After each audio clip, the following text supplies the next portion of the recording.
Okay, boys and girls, Monday morning, bright and early. I have just left the house about an hour ago, at which time I was finally able to shut off my pooter after almost 40 hours to upload one video. One video. Now, granted, it is the longest video I've ever done. It was an hour and 1, hour and 2, something like that. But an hour. But it took 40 to upload.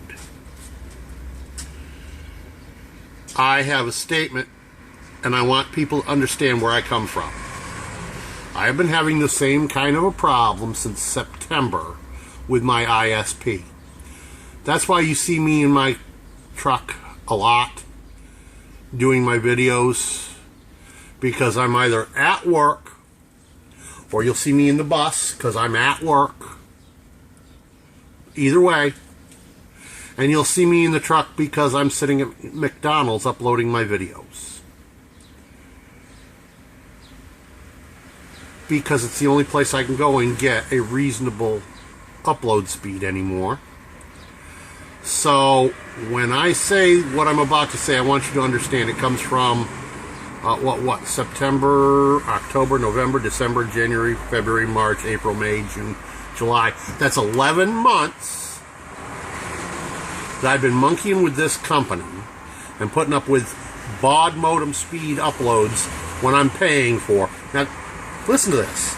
I'm paying for 18 megabits download and 1.5 megabits upload speeds. I just posted to my Facebook yesterday 1 or 2 speed tests through Uhall.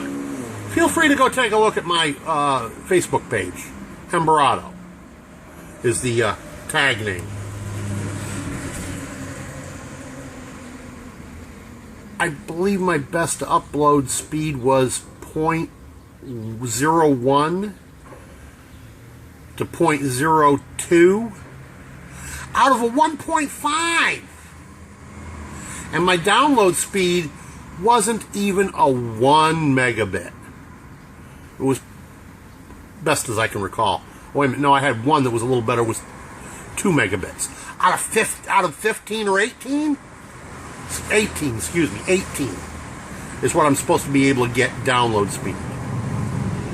Yeah, not so much. So, based on that, I have a clear statement. Frontier Communications, you suck moose meat in public. And the next thing you're going to hear from me, Frontier, is when I file a complaint with the state's attorney later this day. I've had it with your company. I'm paying for something I'm not getting, and now I'm coming after you the way I did Uhall. Peace out. I have to make an addendum to that video. I just realized I've not told my viewers about my Uhall experience. Well, I'll try and keep this as short as possible. In 1984, my maternal grandmother was going through a divorce. After her husband had moved out, she fell, she broke an ankle, a couple ribs, and a wrist. And she needed somebody to come and take care of her. Now, at the time, I was able to pull stakes and go the quickest of any of the family members. Because of the situation. At the time, I was making my living. In spite of being a nurse, I was making my living as a trapper. So quite literally, it was pull stakes and go. And since I had the nursing training, I was able to come up here to New England and care for my grandmother. After about 4 months, I gotta finish this later.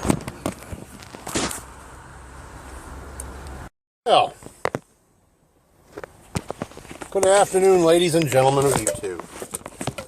It It is now Tuesday, about 1 o'clock in the afternoon, and I had forgotten to finish this video yesterday, so I will finish it now.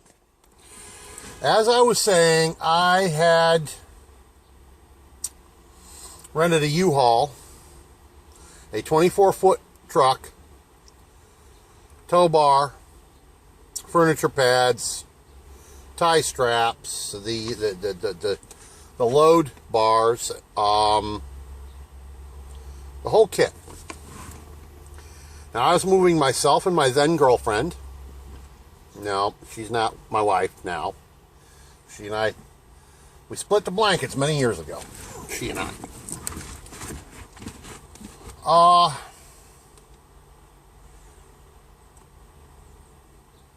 And my mother, loaded my mother into the U-Haul truck. Now, mind you, I had been in Connecticut caring for my grandmother for almost 6 months before I went back and got the U-Haul.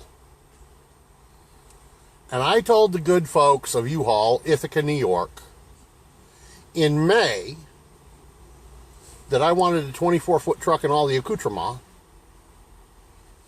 on the holiday weekend, first week of September. What is that, Labor Day or Memorial Day? I can never keep the two straight. Doesn't matter. I told them I'd be there at noon on Friday.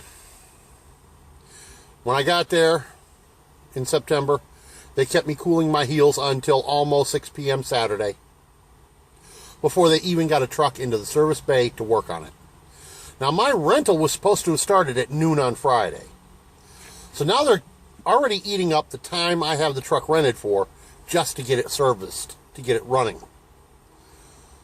Sunday morning, we were able to pull out with it to go load my stuff.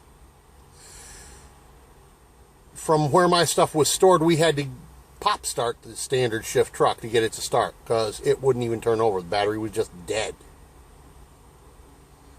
We then drove to where I grew up in New York. It's about 40 miles away from where my stuff was stored. And picked up my mom's stuff because my mom was divorcing the old man. She was coming to Connecticut to help care for her mother at this point. So we loaded her junk onto the truck and had to flag down a big 8-cylinder station wagon to jump start the truck to get it running. So we hooked up the Gremlin in tow behind and drove to Liberty, New York. We went into the Liberty Diner, and the truck sat there and dieseled with the key out of the ignition switch for 2 hours. At which point we were coming back to the truck, it was still dieseling. We put the key in and just turned it to on, not start. And it just dieseled one more time and fired right up. At this point, we decided it would be safer if only one of us was driving. And my mom said, well, since she had experience at that point in time in her life of having been a tractor-trailer driver in the past, she was going to take the wheel of the big truck, and I was to take the Gremlin and my girlfriend in the Gremlin and follow, and we would communicate via CB radio. We traveled a few miles further down the road,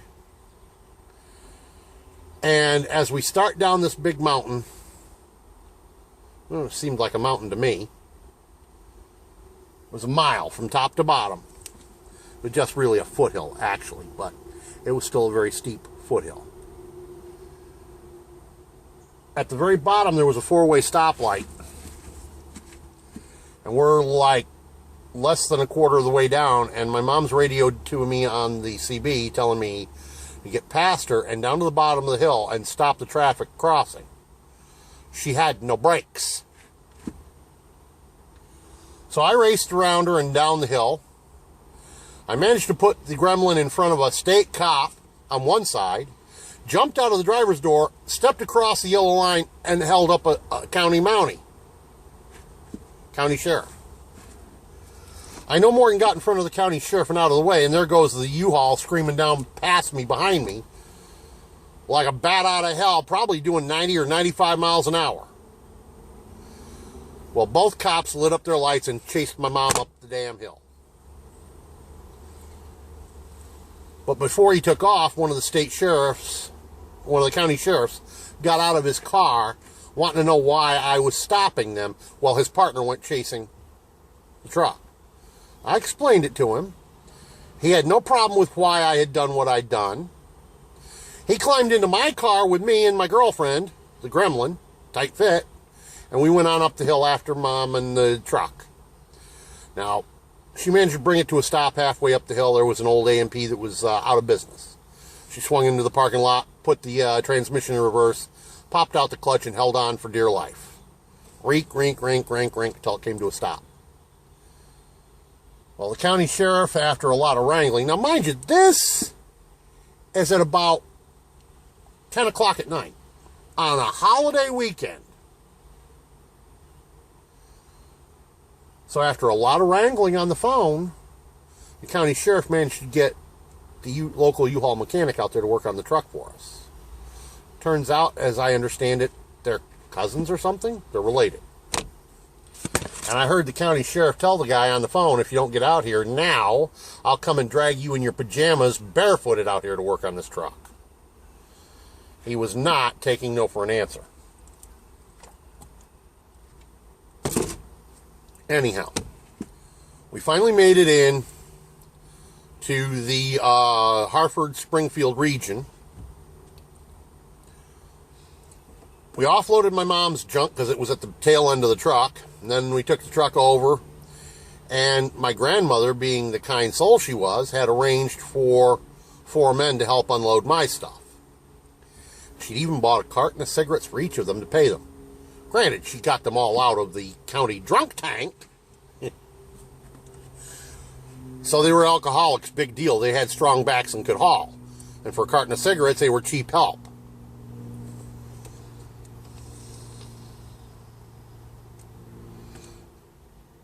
So we got it offloaded in record time, and still it was too late that night to take it back to the U-Haul place. So we parked it where my grandmother lived, because where I was going to be living was on a pretty steep hill and not a good place to park a standard shift truck that has had brake problems. So the next morning, Mom went out to get in the truck to try and start it to take it to U-Haul. It wouldn't even crank over. I mean, it didn't even click. It was just dead.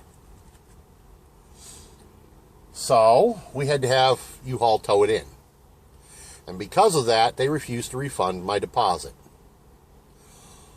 Unbeknownst to me, and I didn't know this, U-Haul, the owners of U-Haul at the time, had been taking every penny out of their rolling stock. Rather than making repairs the right way, they just slap a Band-Aid on it so it would get by. And every dime of profit they were sucking out of the company and moving it offshore somewhere, I guess. So when I got pissed off that they wouldn't even refund my deposit on their piece of junk because they had to tow it in, I did what every self-respecting red-blooded American would do. I took them to court. Filed a lawsuit.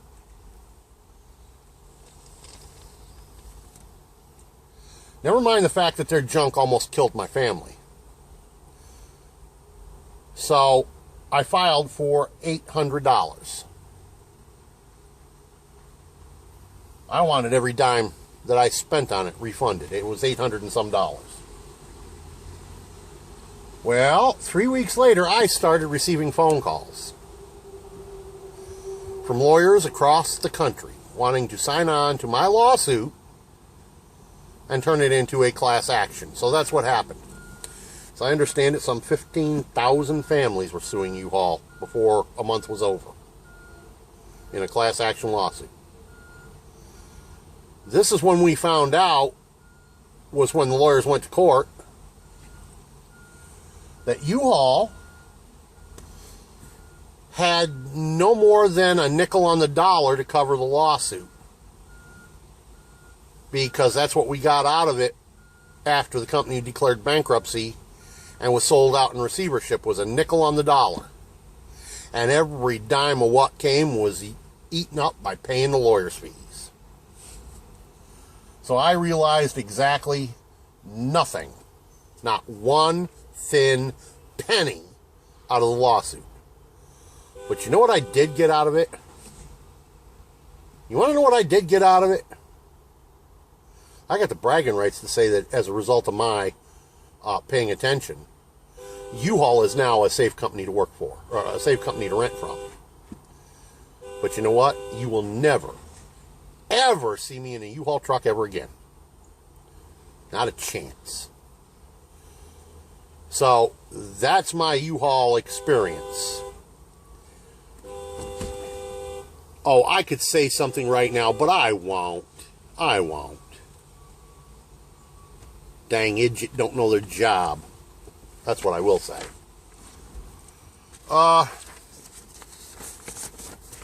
I'm sure you all can imagine what I was thinking from the horn blowing. Anywho, we'll keep it clean for the kids.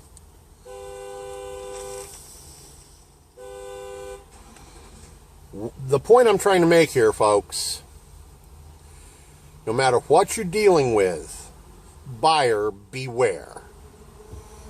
Because just about everybody out there is out to get you.